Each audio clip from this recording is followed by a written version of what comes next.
সেই সময় একই পরিবারে জন্ম নিয়েও ছেলে সন্তানের তুলনায় নারীদের শিক্ষা অর্জনে সংকুচিত সুযোগ দেখে যে আক্ষেপে পড়েছিলেন রোকেয়া সাখাওয়াত হোসেন, আর তাতেই হয়ে উঠেছিলেন ইস্পাত কঠিন দৃঢ়।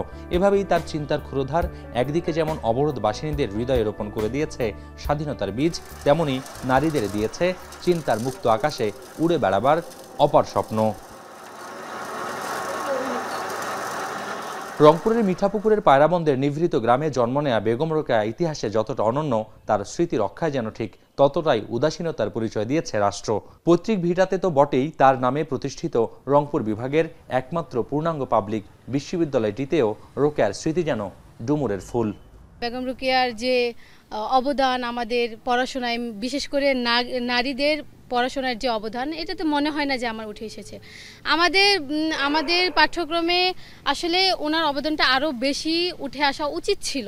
রোকেয়া সম্পর্কে যে পড়াশোনা, সেটি আসলে অন্তর্ভুক্ত করার দাবি আমাদের দীর্ঘদিনের ছিল, আর সেটি এখন পর্যন্ত করা হয়নি।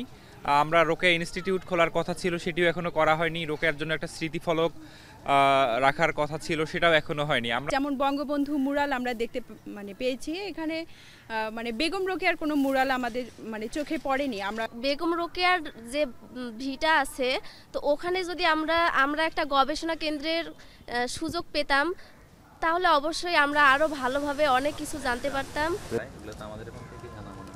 2008 সালে রংপুর বিশ্ববিদ্যালয় নামে কার্যক্রম শুরু করলেও পরের বছর বাঙালি নারী জাগরণের প্রাণভোমরা বেগম রোকেয়ার নামানুসারে এটির নামকরণ করা হয় বেগম রোকেয়া বিশ্ববিদ্যালয়। কিন্তু প্রতিষ্ঠার 16 বছরেও এ ক্যাম্পাসে নেই বেগম রোকেয়ার কোনো মুরাল, নেই রোকেয়া বিষয়ক জ্ঞান চর্চার কোনো দৃশ্যমান আয়োজন।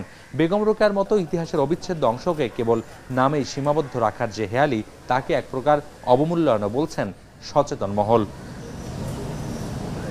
এছাড়া বেগম রোকেয়ার বিরুদ্ধে মুসলিম বিদ্বেষের যে অভিযোগ কিংবা অনুযোগ, এর ভিত্তি কতখানি, সে জবাবও মেলে ইতিহাসের জানালায় কান পাতলে। অনেক জায়গাতে উনি ফার্সি ওয়ার্ড ইউজ করছেন, উর্দু ওয়ার্ড ইউজ করছেন, এবং উনি অনেক পড়াশোনা করছেন, যেগুলো হচ্ছে ফার্সি বই পড়ছেন, উনি আরবি বই পড়ছেন, পাশাপাশি ইংরেজি পড়ছেন। ফলে এই যে জায়গাগুলো থেকে উনি কিন্তু, আমরা এরকম কোনো উদাহরণ পাই না ইতিহাস থেকে যে উনি এমন কিছু কাজ করেছেন যে ইসলামের বিরুদ্ধে। উনি কিছু স্বপ্ন দেখেছেন যেখানে নারী হয়ে উঠবে, যেখানে নারী স্বাধীন হয়ে উঠবে। Sultana's dream, the terrible vengeance on men. বৈশ্বিক বাস্তবতায় শুধু প্রাচ্যে নয়, পশ্চিমা দেশগুলোতেও চর্চিত হয়েছে বেগম রোকেয়ার চিন্তা ও কর্মের মূল্যায়ন। তার রচিত সুলতানার স্বপ্ন অবলম্বনে স্প্যানিশ ভাষায় তৈরি করা হয়েছে অ্যানিমেশন চলচ্চিত্র। গেল বছর স্পেনের চলচ্চিত্র উৎসবে প্রদর্শিত হয়েছে ইসাবেল হারগুয়েরার নির্মিত এই ছবিটি। এছাড়া বিবিসি বাংলার 2004 সালের সর্বকালের সর্বশ্রেষ্ঠ বাঙালি নির্বাচনের তালিকায় বেগম রোকেয়ার নাম রয়েছে 6ষ্ঠ স্থানে।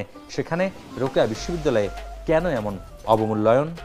রোকেয়া সাখাওয়াত হোসেনকে চর্চা করবার জন্য অনেক দিন আগে সিন্ডিকেটে একটি সিদ্ধান্ত গৃহীত হয়েছে, এমনকি পাঠ্যক্রমে অন্তর্ভুক্ত করবার জন্য সিদ্ধান্ত হয়েছে।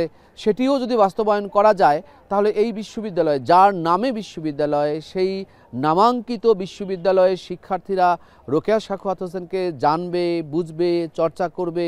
এটা তো একটা সব মানুষের প্রত্যাশা হতেই পারে।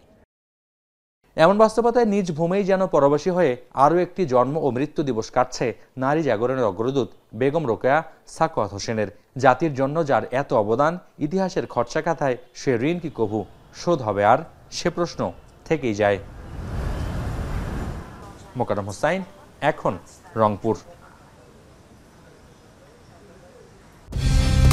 কালার এক্সপার্ট, জর্জ স্যাপ এবং মাইল্ড অন হ্যান্ডস টেকনোলজি সমৃদ্ধ অরিক্স ক্রিস্টাল ওয়াশ, আপনার লন্ড্রি এক্সপার্ট।